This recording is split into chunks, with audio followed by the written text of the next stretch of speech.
What is the state of the tight end room and what does it mean to the Dallas Cowboys? Boy, this is going to be a good one. Y'all stay with Boss Cowboy Sports where your voice matter. Let's get it.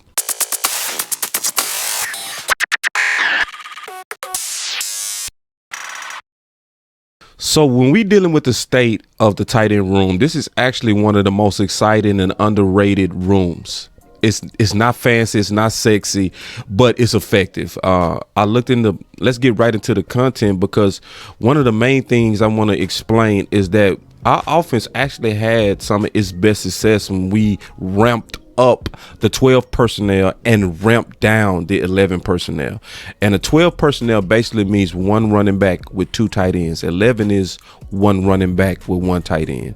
So when we ran more two tight end packages, our offense was actually ranked first with that package. So now I talked about when and when not to use PFF. This is a time to use PFF because they counted and broke down the packages, and that type of data you can trust. And the they wrote an article about this, and it's very good. And I'm gonna have this in the description, that the Dallas Cowboys shift in personnel grouping has QB Dak Prescott and the offense firing on all cylinders. Remember, this is when Dak was actually being considered an MVP candidate. So y'all lock in on this one. Stay with me on this one, because this actually happened from the absence of Michael Gallup. So and they go get into that. So let me just get into the meat of it. One of the things that I just want to highlight is that Dallas is now down to 56% of the snaps from 11 personnel. So at this time of the year, when we was around, 5-1 or 6-1, we was running less 11 personnel, or basically 3 receiver sets. Okay. And the offense second most used personnel package, 12 personnel, 2 receivers, 2 tight ends, and a running back, is up to 33%. Okay, so they ramped it up, and that's what we talked about. He said through week 5 last season with Prescott at the helm, the latter mark was at 12.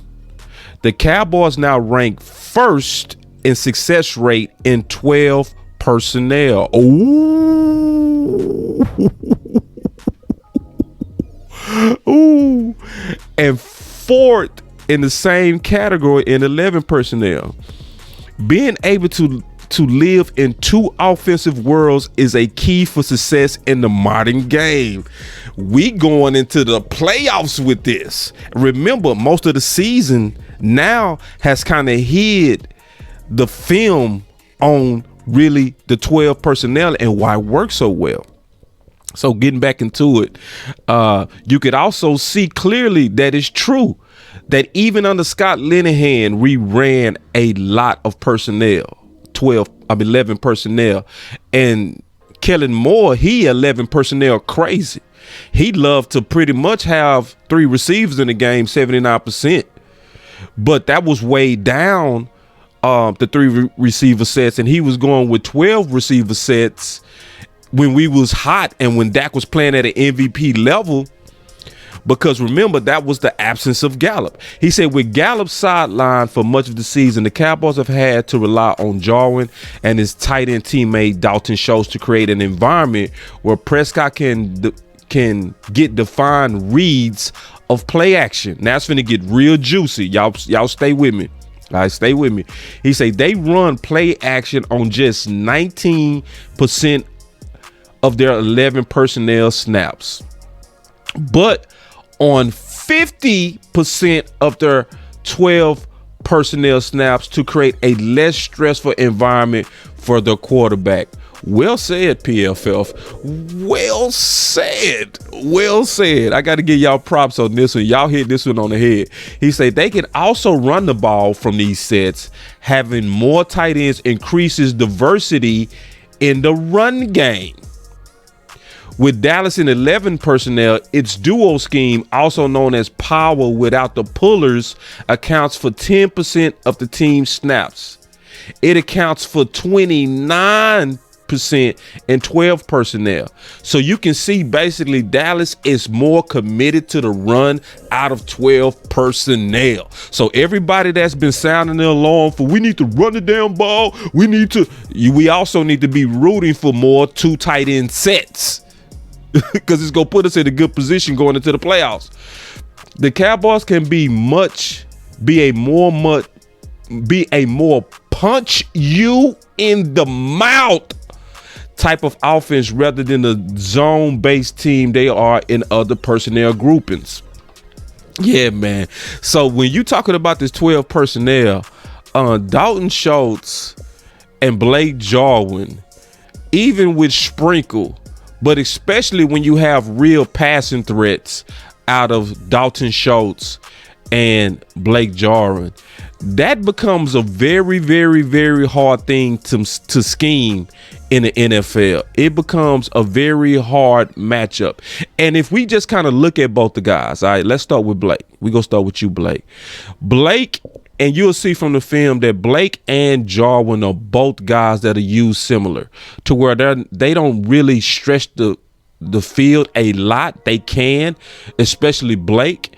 But both of them are most of your reliable chain movers. And what I like about Blake is even when he's covered, he boxes you out. He know how to use his body similar to like a forward in a basketball game or center. Like he'll post up on you. Even if he's well covered, both of those guys are very dangerous chain movers. And you're going to also see by the film, both of them are very instinctual at finding those soft spots in the zone, like what Blake just did right there. Just watch how intuitive he read the zone, sits down in that hole, and they move the chains. And they very, very, very efficient out of 12 personnel. And this is one of my favorite plays when you're looking at Blake, because you can see that box out game. It's not like 11 where it's based on athleticism. It's his ability to box out. You can't get no closer coverage than that on Blake. That is hip to hip, no separation at all. And he still makes the reception because his body style and his post style allows him to box out defenders. So you have slightly different style with Schultz, where you can see Dak is very intuitive getting the ball out. So even before Blake is out of his break, Dak is committed to throwing that football right into that hole. And you can see it, boop, he released that ball so easy and smooth into those holes. Both of those guys with Dak are super intuitive at being able to find those soft spots in the zone. And that's what makes that 12 so dangerous. And it always shows a commitment to the run, and it sells play action very well.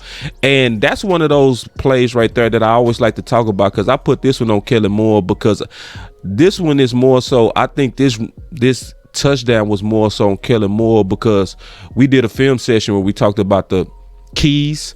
So you're going to see a fake key by Schultz where he's going to sell as if he's running. I mean, he's blocking. He's not selling it well with his body language, but he sells like he's blocking. Then he releases based on that play action, right? And it causes him to come wide open. That's a touchdown that's more so on play design than just skill set. But you can see when they run the 12 personnels, that play action, hitting those holes in the zone, they're automatic. And going into the playoffs, these guys wasn't used as much because obviously we didn't have Blake. But with the uptick of Blake, you should see again an uptake in that 12 personnel. And I'm gonna just be frank with y'all, that's gonna make Dallas dangerous as hell. So that's why I said this is the one that I'm most excited about, because you want to go into the playoffs with surprises. You want to go into the playoffs getting ready to get after balls in ways they don't see coming. So with the Kellen Moore tendencies, the tendencies looked as if he loves the 3 receiver sets. But everybody should know, and he should know, that, hey man, my success have come from running the 12 personnel sets. So I'm excited as can be about what the Dallas Cowboys are getting ready to do with these 12 personnel. So we also have in the description, because we're doing a breakdown of every group and what do they mean to the playoffs and ways we're going to be better with these groups. So we went through the offensive line, that description, or we have that link in the description. We also went through the quarterbacks and their preparedness for the playoffs. We also went through the running backs. So by the end of this week, we go break down every position group. And we go talk about the readiness and the preparedness for the playoffs and what do they mean. Because this is one of those groups we can be excited about. This is a reliable group. I'm going to be honest. This group finna rock, man. I'm being all the way honest with you. And I don't think people ready for it. So one of the most important things you can do if you like this content, make sure you like and subscribe to Boss Cowboy Sports if you're on YouTube. Do the exact same thing on Facebook. All right, so that's the key to everything, is you got to hit that like, because that's what get us recommended, as well as share this content. We've committed, especially this week, of flooding Boss Cowboy Sports with content about the Dallas Cowboys and each group going into the playoffs. It's a big commitment, but we go finish this campaign. You'll get videos every day from 7, 12, and around 5:30 in the evening. And y'all make sure y'all share this and go through those links in the description, because it's going to help you have a good idea of where we stand as we're getting ready to go into these playoffs, especially starting with San Fran. But that's Boss Cowboy Sports. Y'all make sure y'all go in that description to get those videos and click on them. Oh, and I can't finish actually without also giving a special credit to Coach Wells. I almost tried to conclude without talking about Coach Wells. Now, Coach Wells deserves a hell of a lot of support for his coaching job and what he's done with this group. This group is better because of Coach Wells. And pretty much everywhere Coach Wells have gone, he has got the best out of his group. And it'll be content like this to where it's every group broken down and the preparedness for the playoffs. Y'all stay up. It's Boss Cowboy Sports. Peace.